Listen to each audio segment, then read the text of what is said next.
It was difficult to recall things from so long ago, and I'm not really sure what was real and what I had imagined. I had had a letter from the city which proposed a meeting, and the writer suggested that there would be much of mutual interest if I went. I was intrigued and went. Not that I ever needed much of an excuse to go there.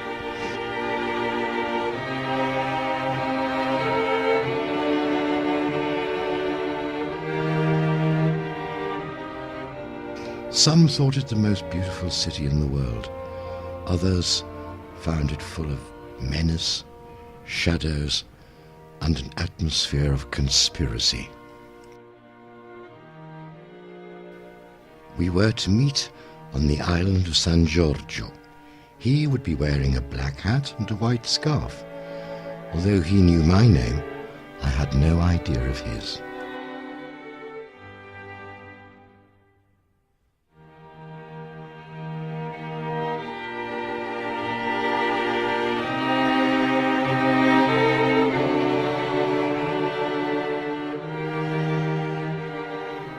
The island was completely and unusually deserted.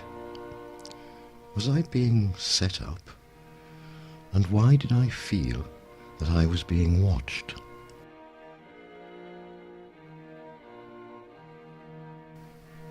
Blank windows, like half-blinded eyes, stared at me from across the water.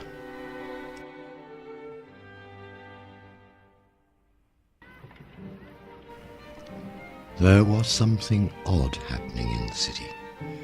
There were uniformed men everywhere, and for some reason the standards and flags were being lowered down.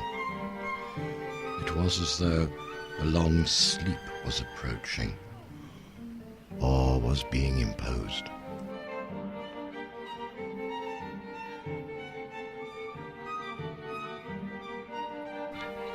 Who were these uniformed men, directing and guiding people?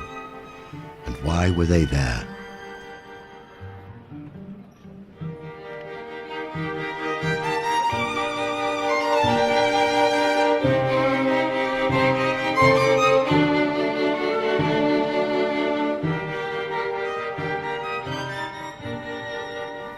Normally, the piazza was crowded until the late hours, but now it seemed almost deserted.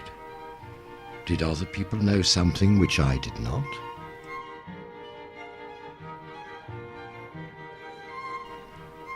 The weather was inconvenient, and it was raining, but this was a busy city, and was thronged at night, and now it seemed almost empty.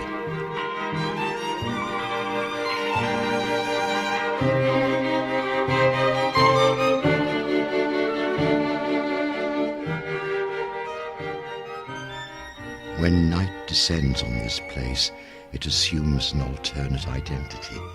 It becomes a place of shadows, a place of secrecy, a city which hides itself. The letter had an address on it, and I went to try and find it, and the man who had written it, the man with the black hat and the white scarf. But why was I trying? He had invited me. I began to feel I was on very shaky ground. Shadows seeped through the city. In the palaces, the lights burned, but there was nobody at home. The busiest waterway in the world was empty and deserted. The few people I did see appeared to be leaving.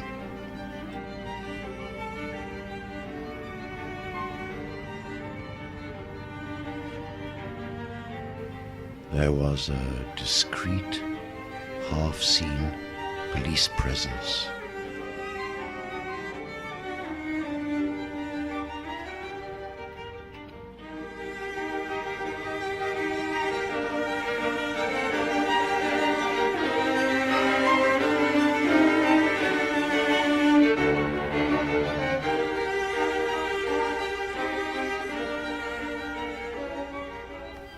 and here and there, perched discreetly on their balconies, there were observers of the silent city. But mostly it was occupied by shadows.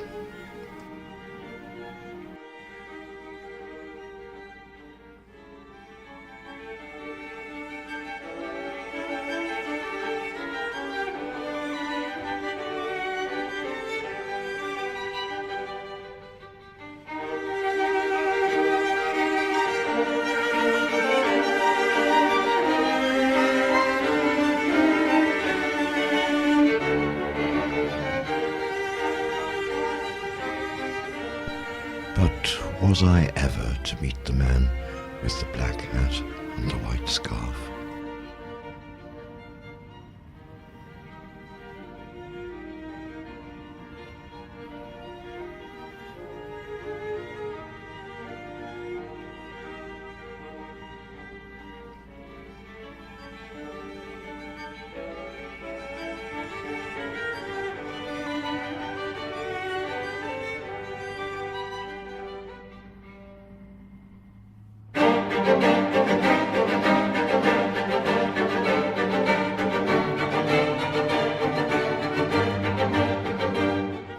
The next day I found a note under my door.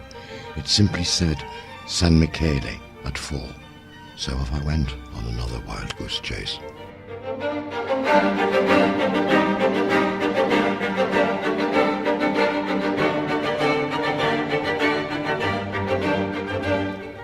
There were people around now in the city, mostly tourists, I thought, but the lagoon was quiet and almost deserted.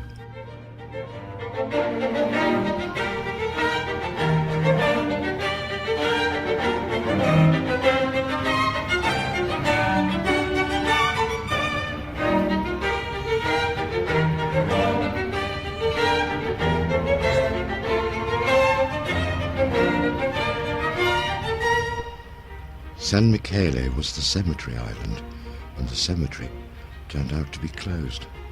Who was the man in the black hat? Was he making a fool of me? Was this all an elaborate hoax? But if it was, what was the point of it?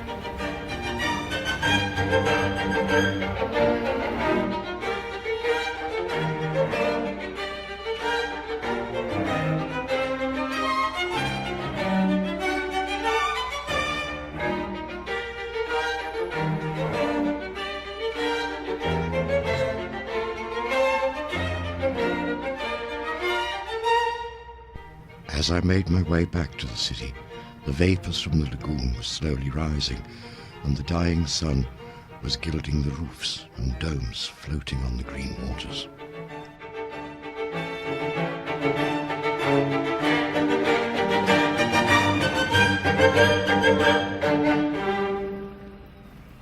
Reality might have seemed a strange concept in such an unreal place. The reality I was in was dissolving into an hallucination of silent alleys, empty palaces, and flitting shadows. As I watched the sunset, I made a decision. I would leave in the morning. There was nothing to be gained by staying here, and possibly quite a lot to be lost.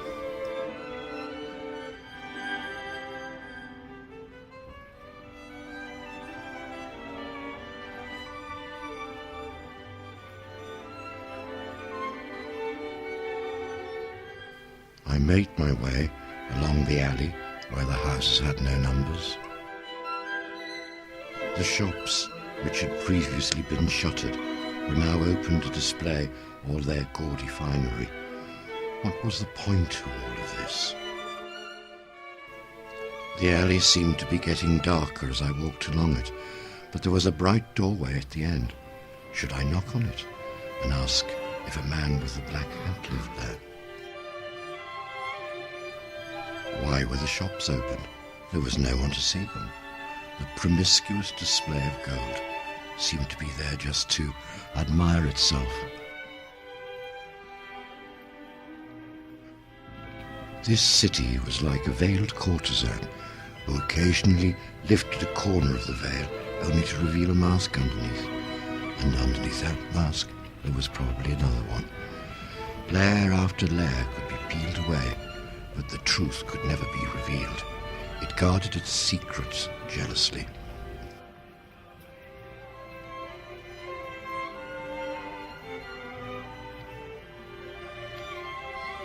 I got back to my hotel intending to pack, but pinned on the door was a note which simply stated La Fenice. I hesitated, but curiosity drove me there. And prowling round outside the theatre was the man with the black hat and a white scarf. He walked round and round, and after each circuit stopped and stared at me, but made no attempt to communicate. I neither smiled at nor acknowledged him. He knew me, but I didn't know him. He had to speak to me first. I would leave my curiosity unsatisfied.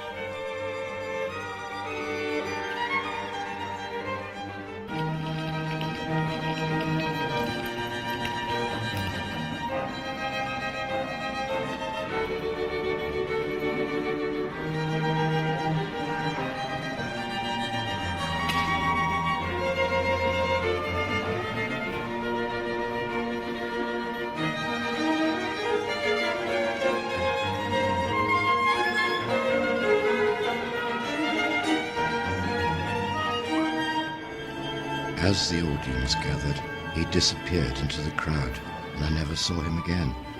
Guards appeared on the doorway, presumably to restrict access. Was this where all the people from the deserted palaces gathered at night? Was I supposed to go in and join them? It was too late. I had lost interest in the man with the black hat and the white scarf.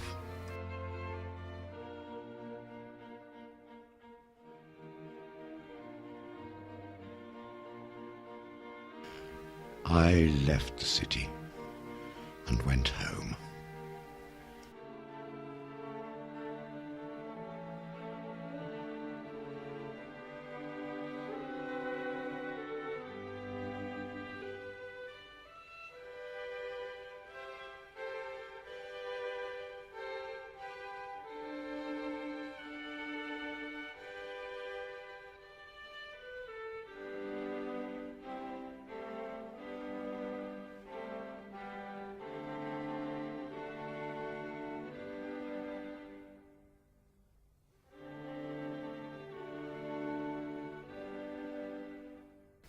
I have sometimes wondered what he wanted, but I'm probably best off not knowing at all.